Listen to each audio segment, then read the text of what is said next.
So this is a decision that is made by the publishing companies in each of these countries.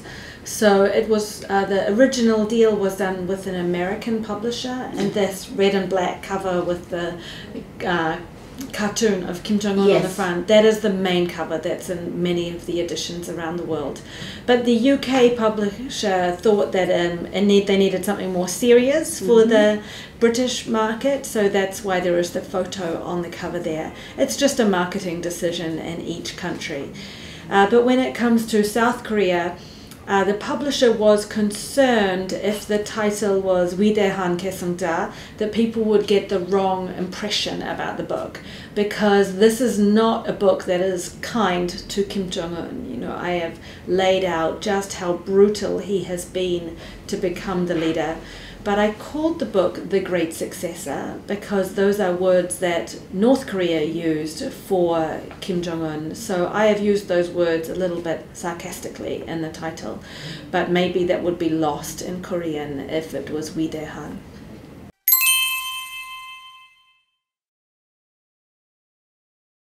I do not agree with that. I think it's the exact opposite. I think Kim Jong-un discovered when he was in Switzerland that if it was not for this family system, if it was not for the mythology around the Kims and everything, he would just be another normal person. He would not be special. He would not be a prince.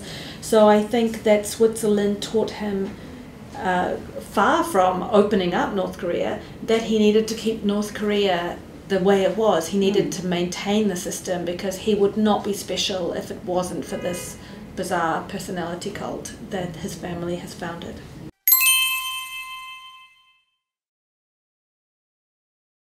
I think he was very concerned and thought that the Soviet Union had abandoned Cuba during the Cuban... Disowned Cuba. Yeah, that's right. So that made him concerned that the Soviet Union would not support him in a time of crisis. But also remember, at that time it emerged that Park Chung-hee had also been pursuing a secret nuclear weapons program, and Kim Il-sung suddenly saw that maybe he would be left as the only one on the peninsula without nuclear weapons. So there was a number of factors that made him want to pursue them. You know, we saw the first tests under Kim Jong-il, and they were very crude nuclear devices. But under Kim Jong-un, they've made so much progress to the point where they have demonstrated a hydrogen bomb capability.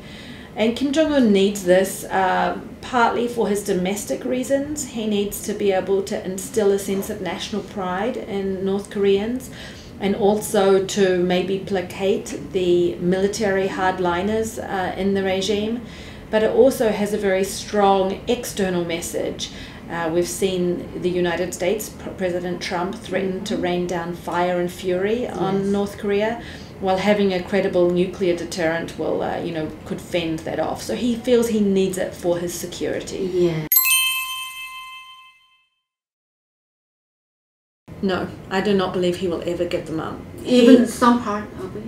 No, he may give up some part of it, but he will never relinquish the capability to make more, or to keep the capability in the future to develop a nuclear program. I can see a process as part of these diplomatic talks where he might give up some fissile material or some hardware, but he will continue to retain the capability to make more.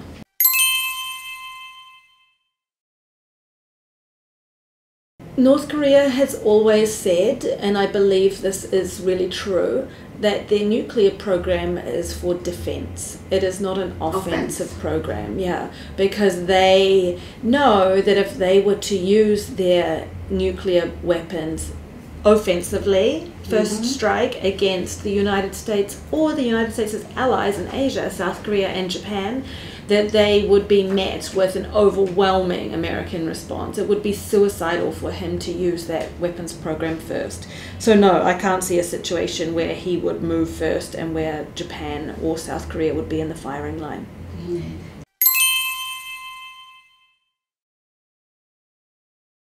that he's a very unhealthy person. He is at risk of diabetes, maybe heart attack, heart issues. We know that he disappeared from view in 2014, yes. for 6 weeks and returned with a cane. So he's not in good health for somebody who's 35 years old.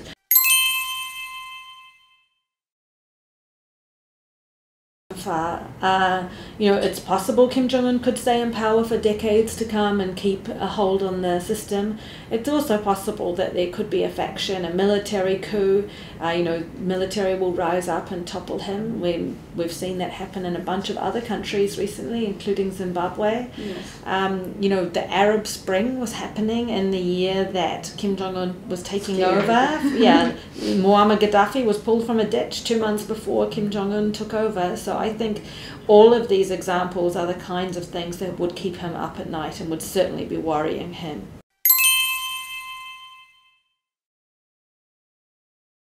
If President Trump could get a victory, something tangible, something that's not vague like the Singapore Summit Agreement was, he could use that as a big talking point for his re-election campaign.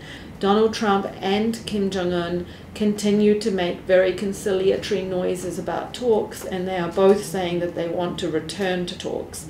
So I think it is possible that we will see another meeting or some kind of progress on this in the next year. Yeah.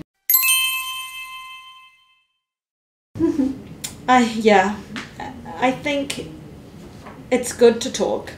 I mean, if there could be a peace treaty and a liaison office set up, that would be big progress. I mean, it doesn't have to be denuclearization right now, but they could make big progress towards being able to talk more easily.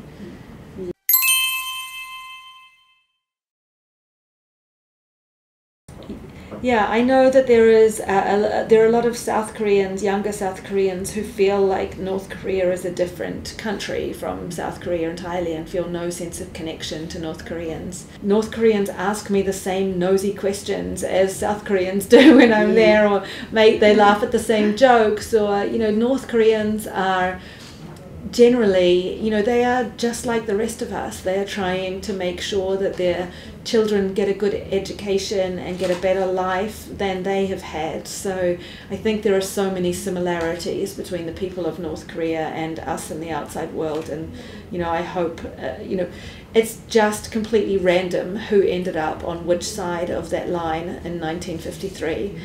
So I would hope that South Koreans and Korean Americans can see more of the human side of North Korea and realize that there are 25 million people who are victims of Kim Jong-un every single day. Yes. Thank you. 감사합니다. 네, 감사합니다. Thank you so much for joining us.